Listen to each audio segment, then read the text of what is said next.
어떤 사람은 지금 죽어도 될 만큼 영적 상태가 준비되었는데 어떤 사람은 그렇지 못한 사람도 있습니다. 우리가 지금보다 더 오래 살면은 우리의 믿음은 더 나아지겠지 생각하지만은 사실 그렇게 된다는 보장은 없습니다. 오히려 지금보다 더 못할 가능성이 더 많습니다. 더군다나 시간은 우리 편이 아니어서 우리에게서 모든 것을 잊게 하는 기능을 가지고 있습니다. 특별히 우리의 마음과 생각에서 우리의 죄에 대한 기억을 잊어버리게 하고 있습니다.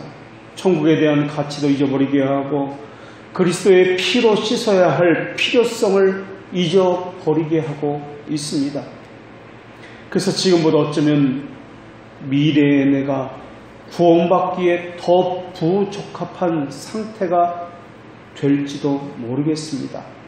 그러나 우리에게는 감사하게도 사망이나 생명이나 선사들이라도 우리를 주 예수 그리스도 안에 있는 하나님의 사랑에서 끊을 수 없다라는 이 말씀이 있다라는 것입니다. 더군다나 우리를 지탱해 주는 말씀이 또 하나 있는데 예레미야 3장 12절의 말씀도 그런 말씀 가운데 하나입니다. 배역한 이스라엘아 돌아오라. 나의 노한 얼굴을 너희에게로 향하지 아니하리라. 나는 긍휼이 있는 자라. 너를 한없이 품지 아니하리라. 바로 이 말씀입니다. 지금까지 수없이 내뱉었던 독설이 우리 안에 있습니다. 지겹다고 짜증을 내면서 하나님과 관계된 것을 싫어했던 우리 자신도 있습니다. 우리의 생각은 온통 더럽고 부패함으로 가득 차 있습니다. 이처럼 악하고 혐오스러운데 하나님은 우리 안에 무엇을 보시고 무엇을 근거로 구원을 약속하신다는 말입니까? 어떤 사람은 책을 읽거나 거리를 걷다가도 무엇을 하면서도 하나님을 대적하는 마음이 자기 안에 있다는 것을 발견하고는 깜짝 놀라곤 합니다. 그러나 어떤 사람은 자신의 구원에 대해서 전혀 고민하지 않습니다. 당연히 구원받았다라고 교회를 오랫동안 다녔기 때문에 믿어 의심치 않는 사람도 많이 있습니다. 그들에게는 구원의 표가 하나도 없습니다. 구원의 열매도 하나가 없습니다. 그러나 그들은 안도감 가운데 그렇게 신앙생활을 하고 있습니다. 또 어떤 사람은 그런 것에 대해서 전혀 관심조차 없습니다. 그래서 오늘 우리는 첫 번째로 살펴볼 것은 아브라함의 믿음은 도대체 어떤 믿음이었는지 살펴보도록 하겠습니다. 그래서 여기서는 아브라함의 믿음과 우리가 가진 믿음의 차이점이 무엇인지를 보도록 하겠습니다. 두 번째는 아브라함이 얻은 이신 칭의는 도대체 무엇을 말하고 있는지를 살펴보도록 하겠습니다. 칭의는 우리가 배운 대로 죄들의 용서와 관련되어 있습니다.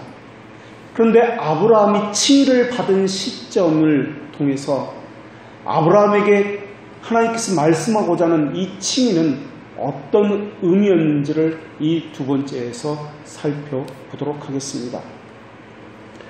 오늘 우리에게 주시는 하나님의 말씀은 그 시작은 만일이라는 단어로 시작합니다. 이것을 조건문이라고 그렇게 이야기합니다.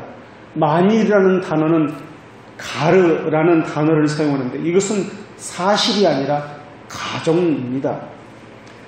오늘 본문은 의롭다함을 얻는 것과 관련해서 의롭다함을 얻는 것은 행위가 아니라는 것을 말씀하면서 아브라함을 예로 들어서 설명하고 있는 본문입니다. 특별히 로마서 4장은 칭의의 개념을 믿음의 조상 아브라함에게서 가져와서 말씀하고 있는 본문입니다. 하나님은 창세기 15장 6절에서 아브라함에게 이신 칭의에 대해서 이렇게 말씀하셨습니다.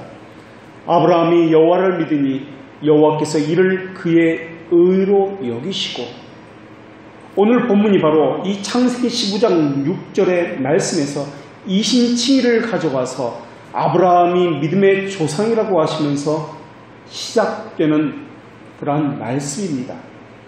자, 그렇다면 칭의의 구성 요소는 무엇입니까? 우리는 이것에 대해서 배우기를 칭의는 죄들의 용서와 의의 전가로 구성되어 있다라고 배웠습니다. 그래서 우리는 칭의를 이렇게 정의를 내렸습니다.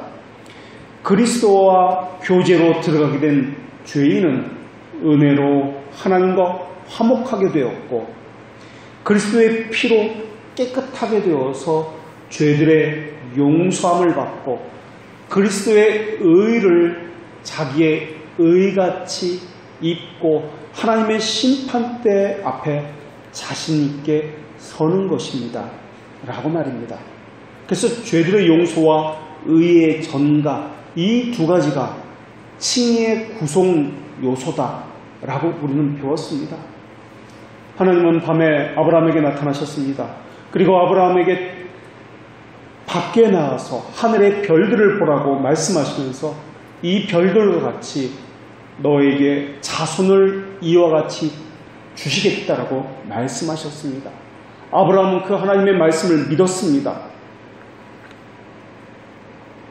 그런데 정말 아브라함이 그 하나님의 말씀을 믿었습니까?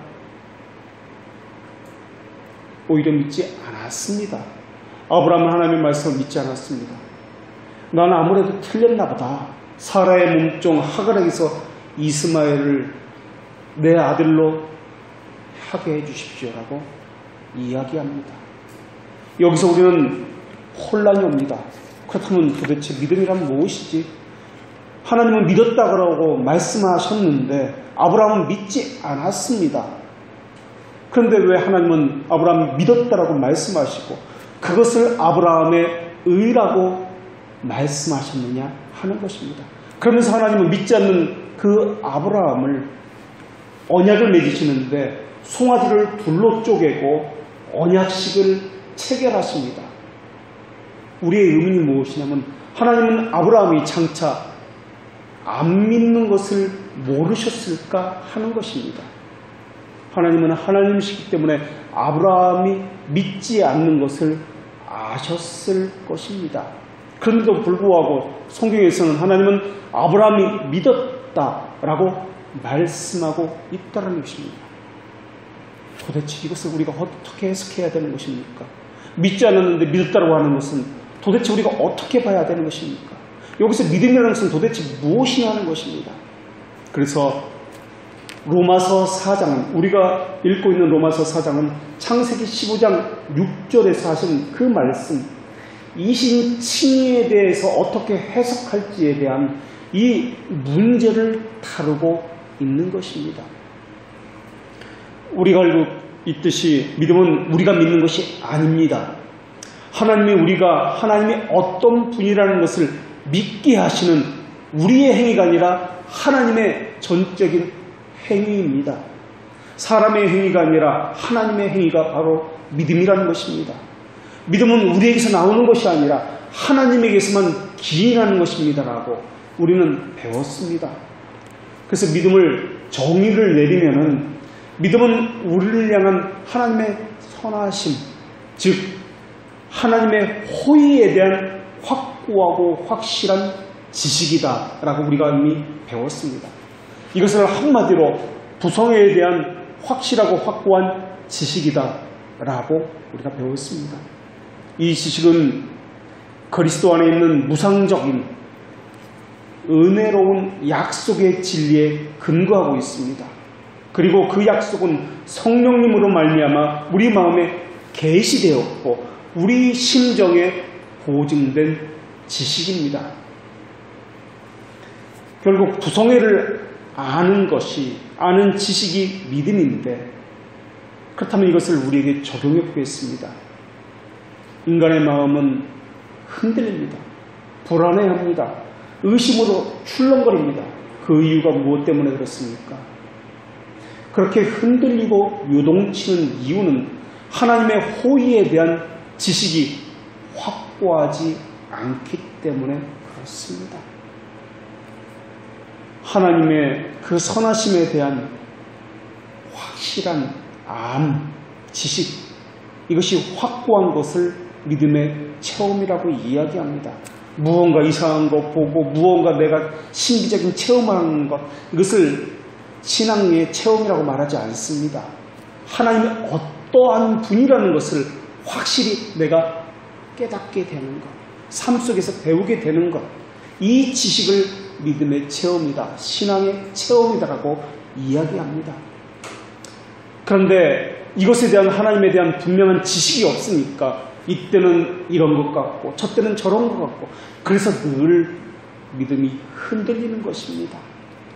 그래서 환난을 당할 때, 그 사람에게 어떤 문제가 상황적으로 어려움이 닥칠 때 그 사람이 가진 믿음이 참된 믿음인지 거짓된 믿음인지 그때 가장 잘 드러나는 것입니다. 그렇다면 다시 질문해 보겠습니다. 하나님을 아는 것이 귀찮고 싫고 힘들어하는 이유가 무엇 때문에 그렇겠습니까? 그것은 자기 본성이, 그 본성적 성향이 그것과 어울리지 않기 때문에 그렇습니다. 경향성이 하나님과 관계된 거룩과 다르기 때문에 그렇습니다. 하나님과 관계된 일, 섬김이라든지 예배라든지 성경 공부라든지 하는 이런 것들이 불편합니다. 귀찮습니다. 은근히 싫습니다. 그 이유가 바로 내 안에 있는 성향과 하나님께서 요구하시는, 우리에게 요구하시는 하나님의 성향과 충돌이 되기 때문에 그러한 것들이 나타나게 되는 것입니다. 결국 우리의 의지가 따라가지 못하는 것은 둘 중에 하나입니다. 거듭나지 못했거나 우리의 의지가 연약하기 때문에 그렇습니다. 이 두 가지 이유 때문이라고 이야기한다면 사람들은 100이면 100, 자신은 거듭났는데 의지가 약하다고 생각하고 있습니다. 그러나 거듭난 사람의 특징은 자기 안에 내적인 불결함이 너무 커서 나를 향한 그 저주, 죄의 저주가 너무나 고통스럽다는 그 사실을 뼈저리게 항상 자각하고 있다는 것입니다. 그래서 그 뼈저린 자각은 겸손함으로 나타납니다. 나는 아무것도 아닙니다. 나는 죄가 너무나 큽니다. 또 그 뼈저린 자각은 하나님의 말씀에 대한 순종으로 나타납니다. 그래서 하나님은 열매를 보아서 그 사람을 알 수 있다라고 말씀하신 것입니다. 그런 이유로 자기 자신에 대해서는 두꺼비보다 더 역겹고 지렁이보다 더 징그럽다고 그렇게 여기는 것입니다. 왜 말다툼이 납니까? 왜 자랑이 납니까? 왜 교회에서 교만함이 나타납니까? 그것은 자기가 누군지 모르기 때문에 그렇습니다. 하나님은 우리 자신을 부인하게 만드시는 분이십니다. 이것이 없는 사람이라면 그 사람이 가진 거듭남에 대해서 다시 생각해 봐야 합니다. 물론 거듭남은 중생은 비밀적입니다. 그러나 열매로서 자기를 부인하는 것이, 쉽게 말하면 겸손함이 반드시 나타나야 하는 것입니다. 그래서 신자의 삶은 첫째도 겸손이요, 두 번째도 겸손이요, 세 번째도 겸손입니다. 이것을 성경에서는 자기 부인이다 라고 그렇게 말씀하고 있는 것입니다. 또 성령님은 우리를 중생케 하시는데 우리의 감정을 변화시키는 분이 아니라 무엇보다도 우리 의지와 관련되어서 일을 하신다라고 말씀드렸습니다. 죄를 향하던 의지가 거듭나게 되니까 하나님을 향하는 경향성으로 바뀌어집니다. 하나님을 사랑하는 애성, 사랑의 경향성이 나타나며 반대로 죄를 짓고자 하는 자기 자신에 대해서 혐오감을 드러나게 되는 것입니다. 그렇기 때문에 예배가 불편하고 하나님과 관계된 것들이 싫고, 그런 것은 바로 의지가 변하지 않았기 때문에 그런 것입니다. 이것은 다시 말하면 중생하지 않았기 때문에 그렇습니다. 그렇다면 거듭났는데, 중생했는데 의지가 약하다는 것은 또 무엇을 말하고 있는 것입니까? 거듭남은 하나님의 비밀적인 일입니다. 그래서 우리는 전혀 알 수가 없습니다. 어떤 이단들은 거듭난 날짜를 아느냐고 묻습니다. 이미 거기서부터 출발이, 그들은 잘못된 교리를 가지고 있습니다.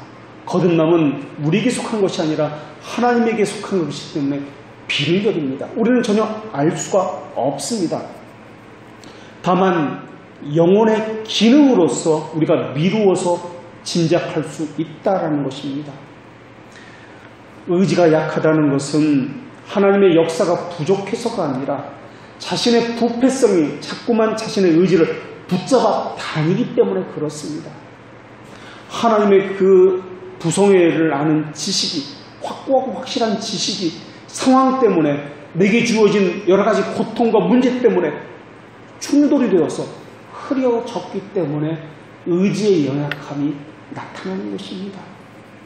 더군다나 자신의 주위 환경이 연합해서 자기를 자꾸 억압해오기 때문에 그렇습니다. 예를 들어서 아브라함과 같은 경우는 시간은 자꾸 지나가는데 아무 일도 일어나지 않는 것입니다. 내 나이는 점점 먹어가는데 언제 죽을지 모르는데 점점 불안해지는 겁니다. 그리고 주위에서 누구는 자녀를 낳았다, 누구는 무엇이 있었다 그러면서 너의 믿는 하나님은 너와 약속했다고 너는 그렇게 이야기하는데 그 약속은 도대체 어디 있느냐. 물론 성경에는 나오지 않지만 분명히 그러한 부추김이나 그런 자극들이 있었을 것이라 보여집니다. 그러니까 불안해지는 겁니다. 그러다 보니까 자꾸만 인간적인 방법이 생각나고 조급증이 생기는 겁니다. 그래서 인간적인 방법들을 찾아 나섰던 것입니다.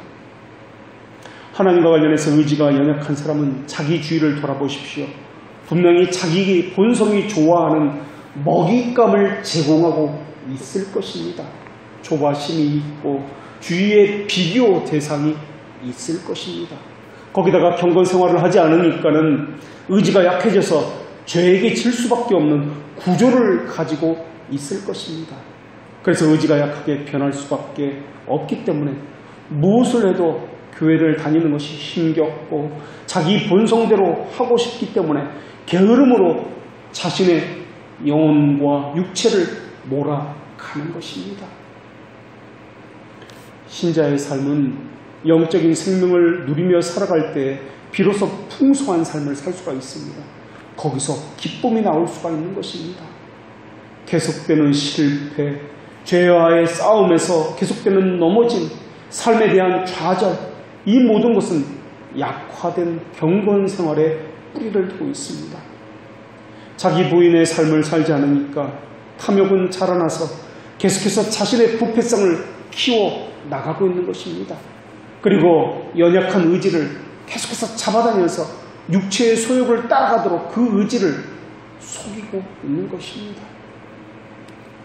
하나님과의 지속적인 교제를 통해서만 그리스도의 마음이 우리에게 지속적으로 부어집니다. 그때 우리는 그리스도의 마음을 가지고 하나님의 뜻대로 살고자 하는 소원을 지속적으로 유지할 수 있게 되는 것입니다.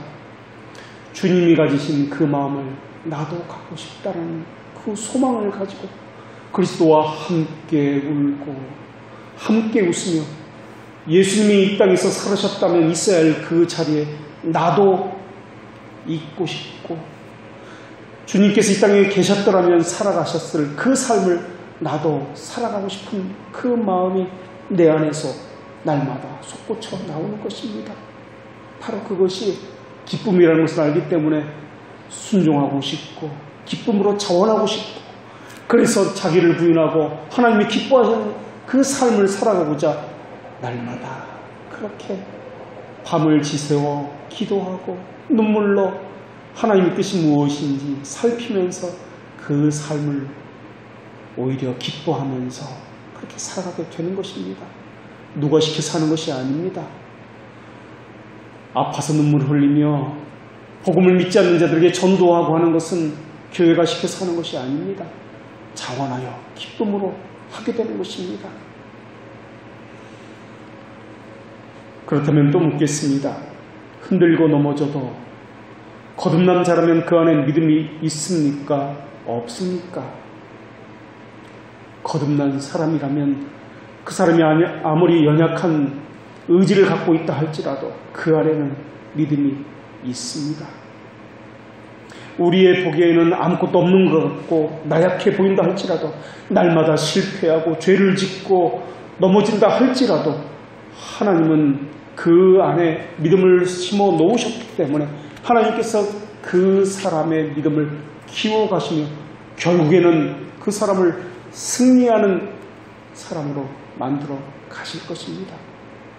믿음은 우리에게서 나오는 것이 아니기 때문에 그렇습니다. 우리가 무언가 하는 것이 아니기 때문에 그렇습니다. 그래서 성경은 믿음을 무엇이라고 이야기하냐면 선물이다, 오직 은혜다 라고 그렇게 말씀하고 있는 것입니다. 우리는 배우기를 믿음으로 말미암는다 라는 말의 뜻은 행동을, 우리의 행위를 대지한다 라고 배웠습니다. 내 행위가 들어가지 않습니다. 오직 하나님에게만 기인한다 라고 우리는 배웠습니다. 그런 측면에서 본다면 아브라함은 자기 행위로 구원받지 않았다는 것을 우리가 알 수 있습니다. 내가 하나님을 믿었다 하는 것으로도 구원받을 수 없습니다. 내가 믿었다 하는 것도 내가 믿는다는 행위가 들어가기 때문에 그렇습니다. 그렇기 때문에 우리는 믿음으로라는 말은 믿음이라는 수단을 가지고 믿었다는 말이 아니라는 것도 배웠습니다. 믿음은 하나님께서 주시는 것입니다. 아브라함의 믿음도 마찬가지입니다.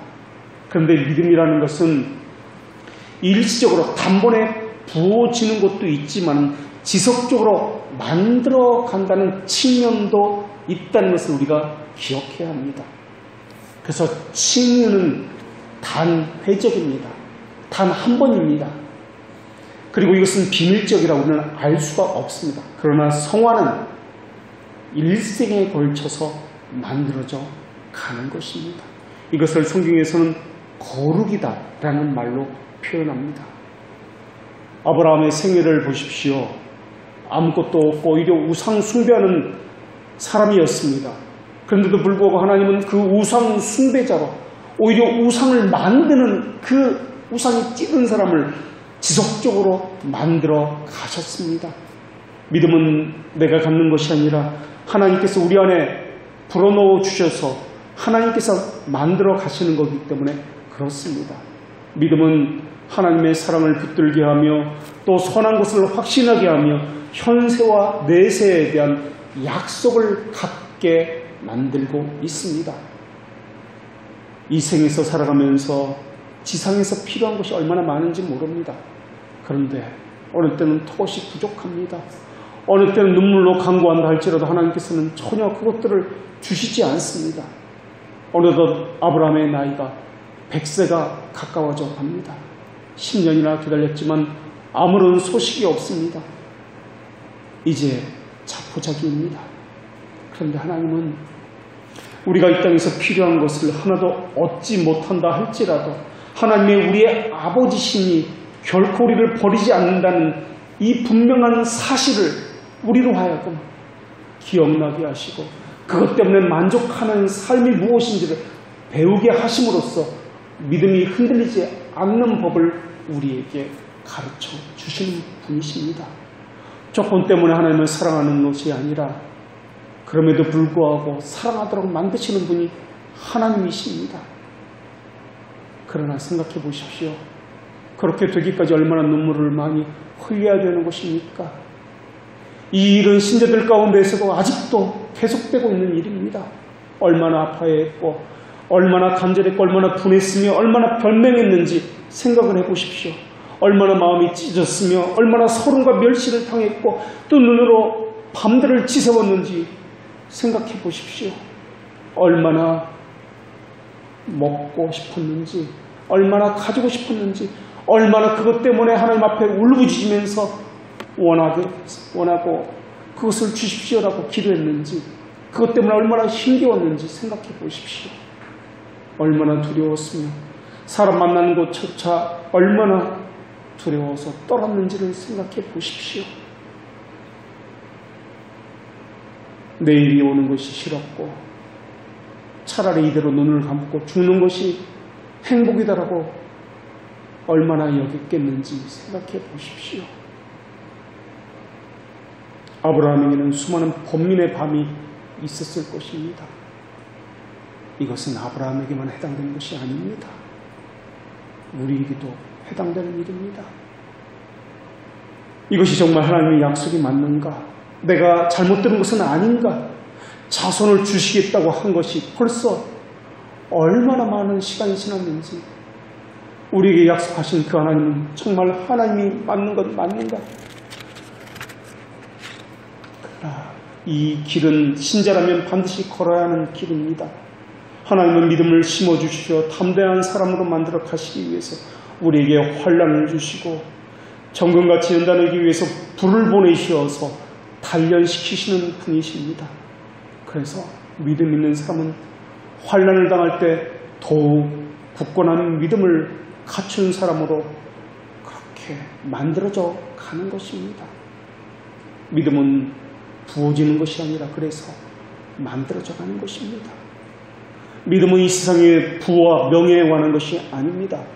하나님은 믿음은 내세에 관한 것임을 알게 하시기 위해서 믿음의 확신을 주십니다.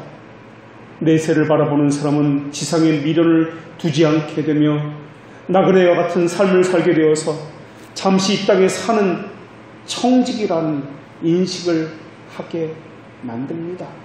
그래서 물질에 아둥바둥하면서 살아가는 것이 아니라 이 땅에서 썩어질 것들에 대해서 움켜쥐며 살게 되는 그 삶을 버리게 되는 것입니다. 신자도 물론 그런 것들이 필요합니다. 그러나 우리가 필요한 이유는 그것들을 먹고 마시는데 필요하게 위해서가 아니라 하나님을 위해서 필요할 뿐입니다. 그것들이 우선순위가 아니라는 것입니다. 하나님과 관계된 것이 우선순위이기 때문에 그것도 부차적으로 필요한 것입니다. 하나님은 지상에서는 내 것이 하나도 없다는 것을 알게 하셔서 이 땅에 미련을 갖지 않고 지상의 삶을 언제든지 떠날 수 있게 만드십니다.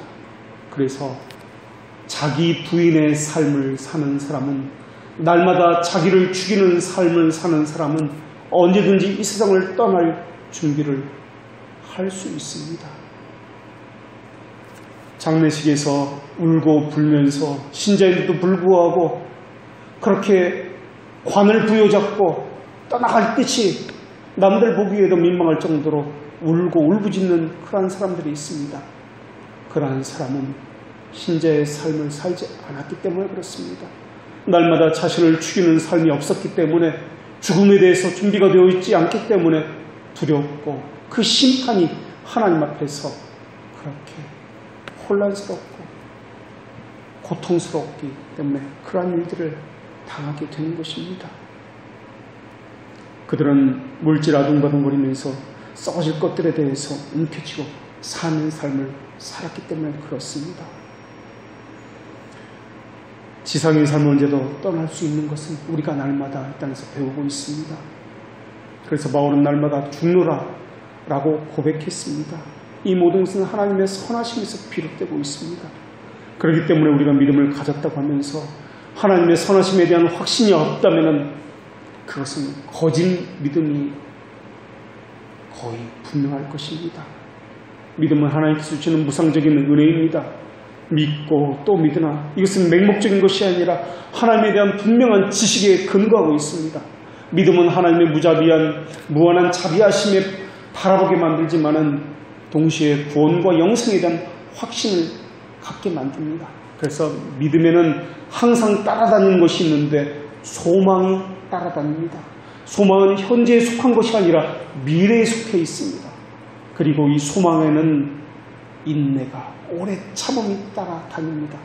그래서 믿음에는 소망의 증거가 분명히 따라다니고 있습니다.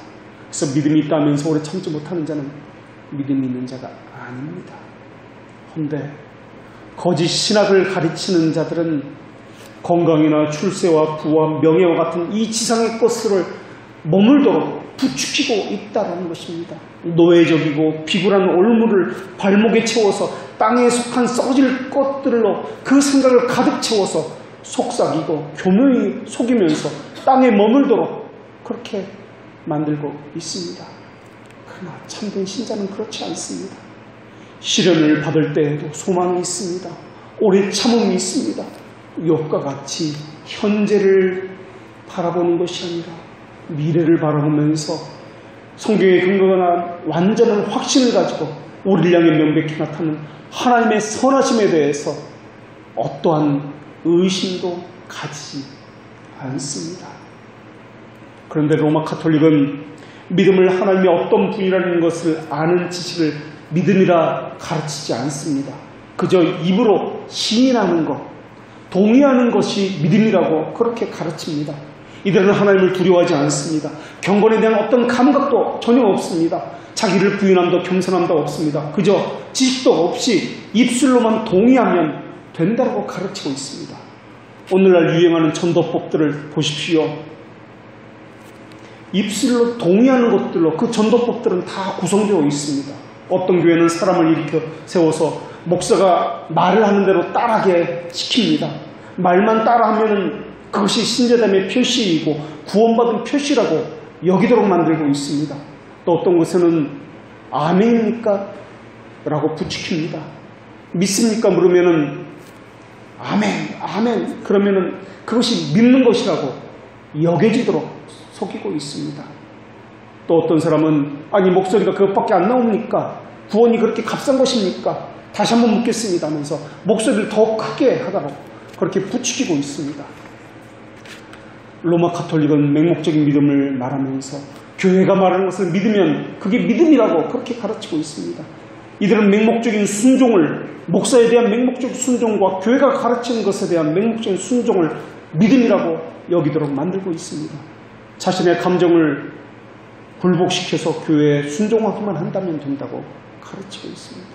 그러나 믿음은 입술의 문제가 아니라 애정과 심정의 문제라는 것입니다. 믿음은 자기가 다니는 교회나 목사님을 존경하고 뿌듯해하는 것으로 구성되어 있지 않습니다. 하나님과 그리스도에 대한 분명하고 확고한 지식으로 구성되어 있는 것이 믿음입니다. 여기서 말하는 믿음은 머리로 성경에 대해서 많은 지식을 갖고 있다는 뜻이 아니라 그분이 누구인지에 대해서 인지하고 심정에 담아내는 그 지식을 말하고 있습니다. 믿음을 지식이라고 말할 때 이 지식은 이해가 아니라 그분이 어떠하심에 대한 분명하고도 변할 수 없는 확신을 믿음이다 라고 이야기하는 것입니다. 그분이 누군지에 대한 인지하는 것, 이것은 말씀을 통해서 확인될 수 있습니다. 그렇기 때문에 순전한 말씀이 없는 곳에서는 믿음도 있을 수가 없습니다. 믿음은 들음에서 난다는 이 말씀은 순전한 하나님의 교리, 하나님의 말씀을 들음으로써 난다는 뜻입니다. 사람들은 교회라고 생긴 십자가가 달린 이런 큰 건물 같은데 매주 나가기만 하면 믿음도 생기고 구원에 관한 도도 들을 수 있다고 생각하고 있는지 모르겠습니다. 사람들은 교회가 아닌 곳을 교회라고 생각하고 있습니다. 그러다 보니까 마음에 갈등이 생기고 교회에 대한 혼란이 생기는 것입니다. 교회에 대한 기준이 모호하니까 분명히 정의를 내리지 못하니까 그것을 벗어나면은 저주를 받는다라고 생각하고 또 하나님의 축복으로부터 멀어진다는 생각을 하고 있습니다. 그들은 무지하여서 말씀에서 벗어나면 믿음이 없다는 사실을 전혀 알지 못합니다. 순전한 말씀이 없는데도 불구하고 교회라고 생각하니까 그것이 힘든 겁니다. 그것이 갈등이 되는 겁니다. 설교한다고 그것이 다 설교입니까? 말씀이 아닙니다. 성경 읽는다고 그것이 설교고 하나님의 말씀입니까? 아닙니다. 그것은 말씀이 아닙니다. 믿음을 에베소서에는 인식이라고 부르고 있고 요한 1서에서는 아는 것이라고 그렇게 말씀하고 있습니다. 에베소 1장 15절부터 하나님은 바울을 통해서 이렇게 말씀하셨습니다. 이로 말미암아 주 예수 안에서 너희 믿음과 모든 성도를 향한 사랑을 나도 듣고 내가 기도할 때 기억하며 너희로 말미암아 감사하기를 그치하지 아니하고 우리 주 예수 그리스도의 하나님 영광의 아버지께서 지혜와 계시의 영을 너희에게 주사 하나님을 알게 하시고 너희 마음의 눈을 밝히사 그의 부르심의 소망이 무엇이며 성도 안에서 그 기업의 영광의 풍성함이 무엇이며 그의 힘의 위력으로 역사하심을 따라 믿는 우리에게 베푸신 능력의 지극히 크심이 어떠한 것을 너희로 알게 하시기를 구하노라. 믿음에 대해서 설명하기를 무엇도 알게 하고 하나님의 무엇도 알게 하고 무엇도 알게 하기를 구하노라고 반복적으로 말씀하고 있다라는 것입니다. 하나님이 지극히 크신 능력도 알게 하고 부르심의 소망이 무엇인도 알게 하고 그 기업의 영광의 풍성이 무엇인도 알게 하고 바로 이 지식이 믿음이다라는 것입니다. 그리고 이것을 알게 하는 주체는 내가 아니라 하나님이십니다. 또 하나님은 요한 1서 3장 1절에서 이렇게 말씀하셨습니다. 보라, 아버지께서 어떠한 사랑을 우리에게 베푸사 하나님의 자녀라 일컬음을 받게 하셨는가? 우리가 그러하도다. 그러므로 세상이 우리를 알지 못하면 그를 알지 못함이라. 여기서도 아버지께서 우리에게 어떠한 사랑을 베푸셨는지를 아는 것을 믿음이다 라고 말씀하고 있습니다. 그러나 세상 사람들은 그분이 어떠한 것을 우리에게 베푸셨는지 알지 못한다 라고 그렇게 말씀하고 있습니다. 그분의 호의를 아는 것, 이것이 믿음입니다. 그것이 신앙의 체험입니다. 그것을 모르는 자는 교회를 다닌다 할지라도 불신자입니다. 그분의 말씀에서 확인되는 것은 우리를 향한 하나님의 뜻과 그 안에 나타난 하나님의 호의입니다. 부성애입니다. 그러한 하나님의 뜻을 인지하는 것은 말씀을 통해서 외에는 없습니다. 그래서 믿음의 기반은 하나님의 진리입니다. 그것에 대한 분명한 지식입니다. 그 위에 성령님께서 깨우치시고 조명하셔서 그리스도께 인도하셔야 합니다. 이것이 전혀 없는데도 불구하고 자기가 구원받았다, 믿음이 있다라고 상상하게 만들고 속이고 있는 것은 거짓 교회들이 하는 것입니다. 그래서 그러한 교회는 거듭남의 증거도 없는데도 불구하고 교회 회원으로 등록을 시켜버립니다. 그러다 보니까 자기 중심으로 교회도 돌아간다고 생각합니다. 자기가 편한 대로 교회도 그렇게 생각합니다. 자기가 하고 싶은 대로 하고 말고 싶으면 안 합니다. 그런 건 신앙이 아닙니다. 그들은 믿는 체 하지만 허황된 상상을 믿고 있습니다. 자신이 만들어낸 가공된 하나님을 믿고 있는 것입니다. 우리는 사람들에게서 이런 질문을 많이 받습니다. 이순신 장군은 구원받았습니까? 못 받았습니까? 그러면서 어떤 사람은 이순신 장군이 구원 못 받았다고 한다면 나는 그렇게 편협한 하나님을 믿지 않겠습니다 라고 이야기합니다. 그들이 안 믿는 것은 그것 때문에 안 믿는 것이 아니라 안 믿기 때문에 그것 때문에 안 믿는다고 말을 할 뿐입니다. 그들은 구원을 선행이라는 측면에서, 사람의 행위라는 측면에서 찾고 있습니다. 구원은 오직 하나님께만 속하였습니다. 구원은 다른 길은 없습니다. 오직 예수 그리스도로만 말미암습니다. 사람들에게 그렇게 말을 해주면 그렇다면 복음을 듣지 못한 사람은 어떻게 되는 것입니까? 라고 또 묻습니다. 성경에는 하나님을 알만한 것들을 자연과 만물에 분명히 보여 알게 하셨다고 말씀하시면서 그것들이 증거가 되어서 핑계할 수 없다라고 말씀하십니다. 사람들은 무지한 체하거나 복음을 듣지 못했다 여기도록 못하도록 하나님께서는 사람들에게 하나님을 아는 신격에 관한 모든 것들을 부어주셨다라고 성경은 말씀하고 있습니다. 그래서 저급한 동물처럼 본성적으로 행동하는 이들에게도 종교에 대한 인식을 가지게 하셨다는 것입니다. 창조자에 대한 두려움을 알게 하셨습니다. 만물 앞에서 무력감을 맛보게 하셨습니다. 그래서 하나님을 하나님들에게 알리셨습니다. 태어난 자는 죽음이 있다는 것을 알게 하셨습니다. 이런 일반 원리를 통해서도 하나님이 누구시며 사람이 누구인지 어떤 관계에 있는지를 생각하게 하셨습니다. 기륭, 화복을 점을 치거나 미신이나 우상 숭배조차 이런 하나님을 아는 종교의 관념에서 나왔다라는 것입니다.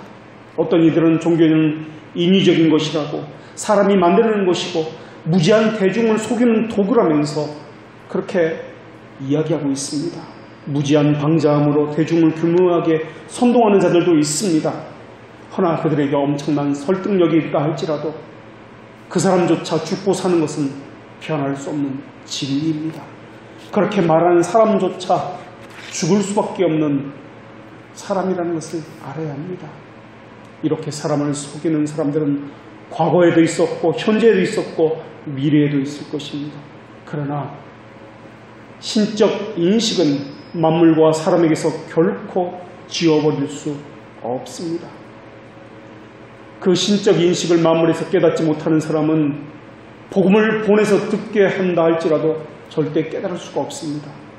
복음에는 나타나는 계시의 기능도 있지만 숨기는 기능도 있기 때문에 그렇습니다.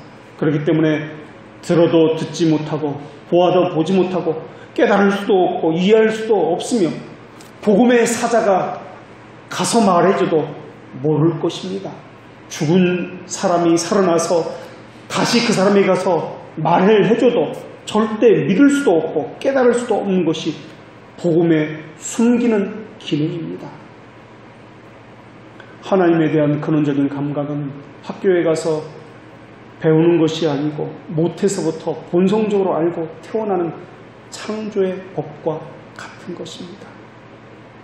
그런데 문제는 하나님께서 만들어 간다 하시니까 믿음은 그렇다 쳐도 오늘 본문은 믿음을 말하기도 하지만은 아브라함에게서 이신칭의를 가지고 온다는 것에 초점을 맞추고 있다는 것입니다. 이것이 오늘 우리가 두 번째 다룰 문제입니다.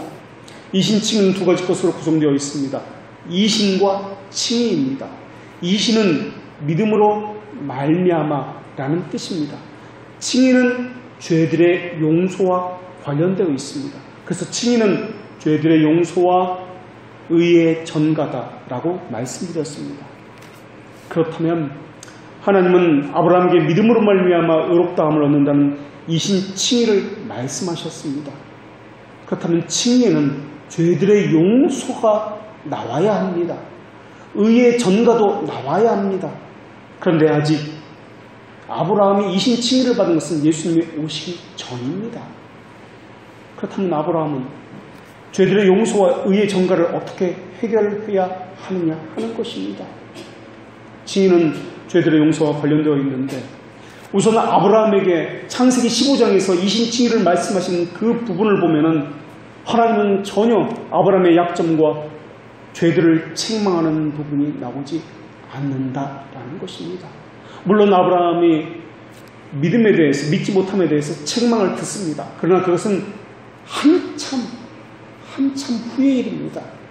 칭의에 관한 선언을 듣는 이 시점에서는 믿음의 여정 가운데 아브라함의 신앙의 초창기에 해당된다는 것입니다.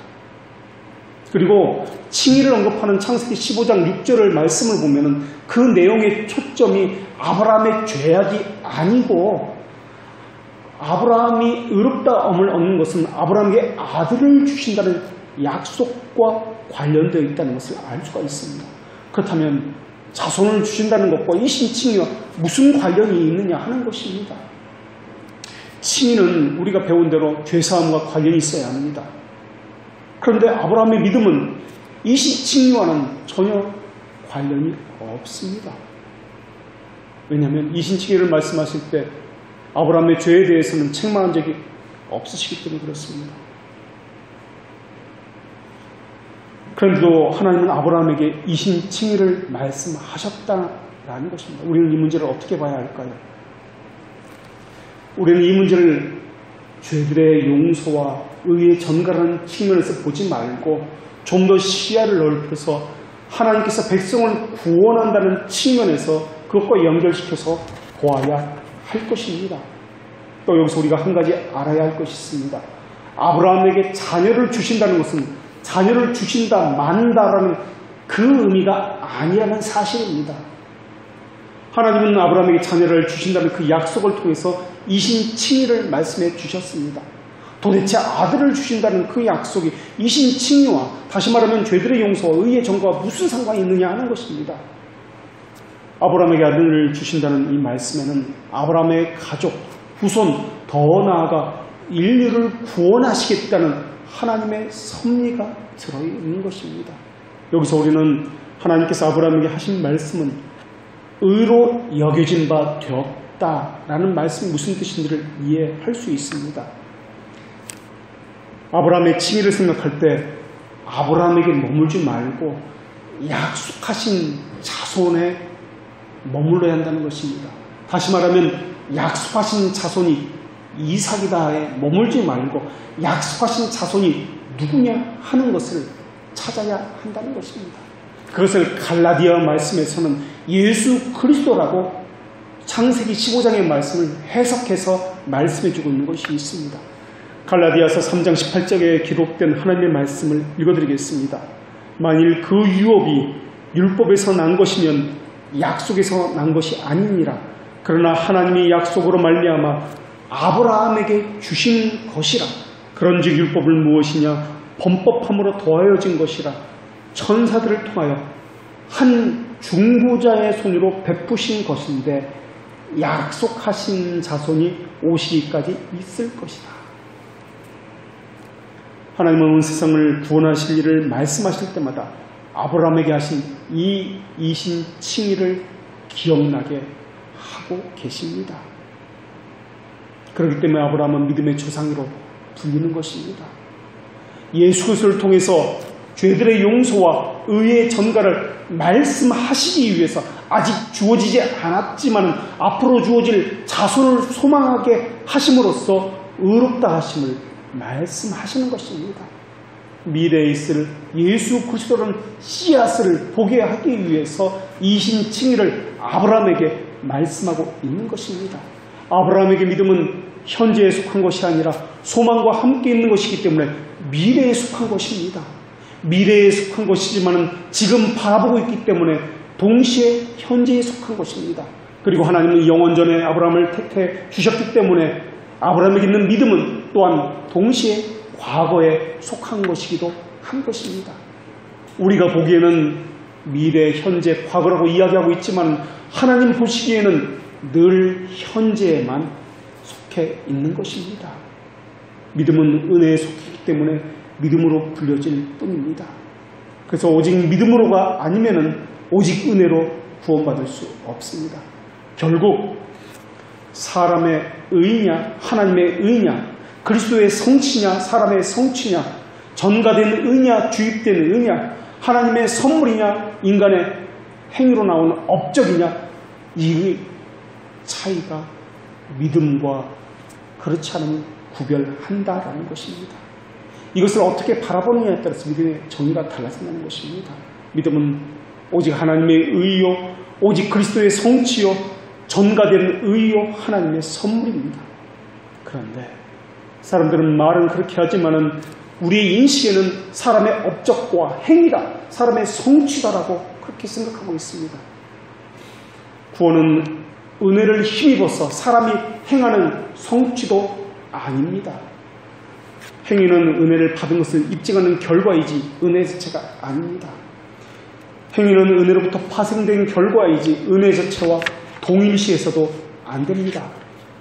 믿음은 우리의 의시며 은혜이시며 우리의 유일한 구원이신 그리스도께 단순히 연합시키는 하나님의 사역입니다.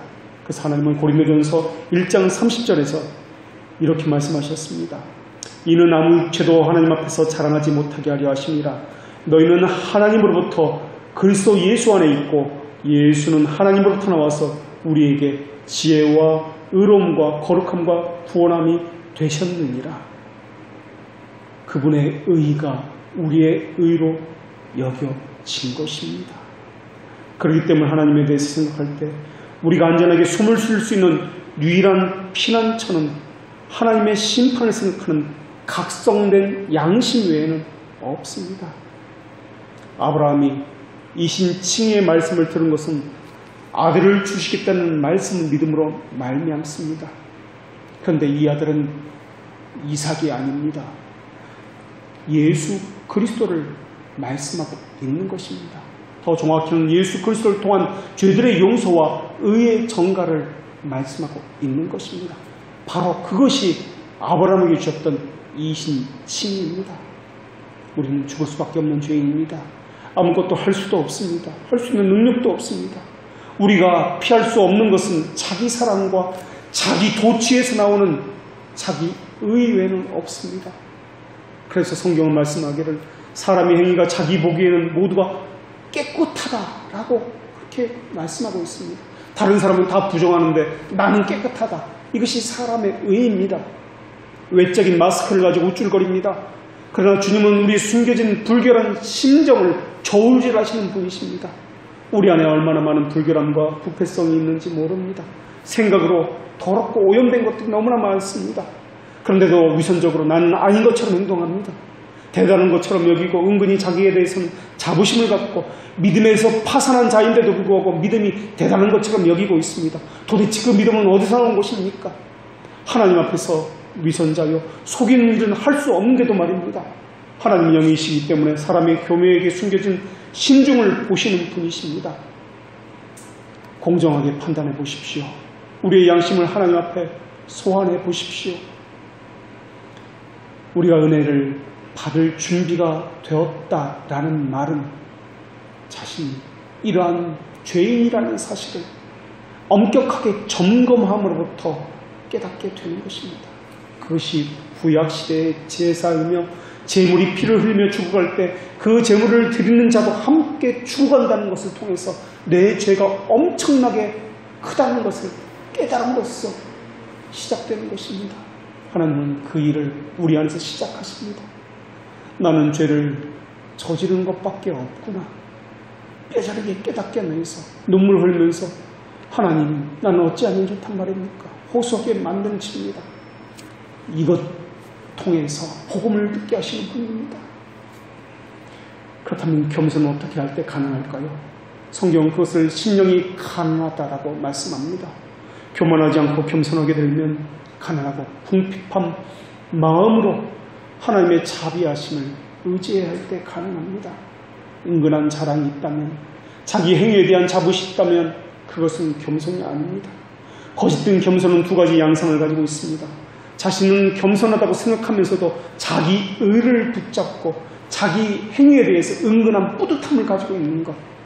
그래서 느끼는 것과 다르게 하나님을 고백하는 것입니다. 이것은 위선자들이 행하는 것입니다. 자신의 궁핍함, 비천함을 심각하게 인식함으로 하나님 앞에 굴복해야 합니다. 자신의 가난에 대해서 알고 자신의 양심이 고통을 당하는 것, 이것이 믿음입니다. 고통당하는 양심 위에 믿음이 쌓인다라고 했습니다. 그러나 교만한 자는 그렇지 않습니다. 고통당하는 양심이 없습니다. 겸손한 자는 영이 가난하기 때문에 통회합니다. 그러나 교만한 자는 자기를 자랑하고 자기를 알아주지 않는다고 심술을 부리고 은근히 기분 나빠하고 꽁한 마음을 가지고 분노를 품습니다. 참된 겸손의 비유를 우리 주님은 세리와 바리새인의 기도를 통해서 비유로 말씀해 주셨습니다. 죄인입니다. 죄인으로서이다 가슴을 치면서 하나님의 성전 앞에 나아가지도 못합니다. 그러나 바리새인은 이것도 했습니다. 저것도 했습니다라고 자기를 자랑합니다. 하나님은 우리 안에서 그 일을 행하시는 분이십니다. 어리석인 자기에 대한 신념을 버리십시오. 자기의 절망에 대해서 체험해야 합니다. 그분에서 만족한 위로를 얻으려면 자기를 절망하는 법부터 배워야 하는 것입니다. 그러나 그것은 우리 행위로 할 수 있는 것이 아닙니다. 하나님은 우리에게 이렇게 말씀하셨습니다. 너희는 삼가 말씀하신 자를 거역하지 말라. 이 말씀은 거역하지 말라는 말씀이 아니라 거역할 수 없다는 말씀입니다. 그리고 거역하는 자들은 거역하도록 방치되었다. 하나님으로부터 내버림을 받았다. 유기된 자라는 말씀입니다. 복음은 여호와의 모든 영광스러운 성품과 함께 일하며 조화를 이룹니다. 그분의 의로우심은 그분의 은혜와 그분의 공의는 그분의 자비와 조화를 이루어 함께 일을 하십니다. 그분의 권능은 그분의 사랑과 조화를 이룹니다. 그분의 지혜는 그분의 오래 참으심과 우리를 향한 긍휼하심과 조화를 이룹니다. 그 아름다움이 우리 안에서 이미 시작되었습니다. 그 일을 행하시는 분은 하나님이십니다. 그렇기 때문에 하나님은 우리에게 이렇게 말씀하셨습니다. 그런즉 육신으로 우리 조상인 아브라함이 무엇을 얻었다 하리요? 만일 아브라함이 행위로서 의롭다 하심을 받았으면 자랑할 것이 있으려니와 하나님 앞에서는 없느니라. 또 하나님은 이사야 선지자를 통해서 이렇게 말씀하셨습니다. 내가 높고 거룩한 곳에 거하며 또한 통회하고 마음이 겸손한 자와 함께 거하나니 이는 겸손한 자의 영을 소생케 하며 통회하는 자의 마음을 소송케 하려 함이라. 죽음 이후에 우리는 자신의 몸을 가지고 부활하서 마지막 심판대에 나아가게 될 것입니다. 그러나 믿지 않는 자와 하나님께서 버림을 받은 자들은 지옥에 있게 될 것이며 마귀와 악한 천사들과 함께 영원한 고통 가운데 있게 될 것입니다. 이를 기이 여기지 마십시오. 하나님께 관심 없는 자가 있습니다. 적대감을 가지고 있는 자도 있습니다. 그것은 과거에나 현재나 미래에도 있을 것입니다. 그 일을 기이 여기지 마십시오. 당연한 것입니다. 그들은 하나님에게 버림을 받은 자이기 때문에 그렇습니다. 무덤 속에 있는 자가 다 그의 음성을 들을 때가 올 것입니다. 선한 일을 행한 자는 생명의 부활로, 악한 일을 행한 자는 심판의 부활로 나올 것입니다. 선한 일이라는 것은 중생을 의미합니다. 하나님은 모든 행위와 모든 은밀한 일을 선악간에 심판할 것입니다. 그러나 심판을 받아서 하나님으로부터 버림받은 자들은 그때 그들은 이를 갈며 슬피 울 것입니다. 그러나 그리스도의 의의 옷을 입은 자들은 그때 복이 있을 것입니다. 아멘. 기도하겠습니다.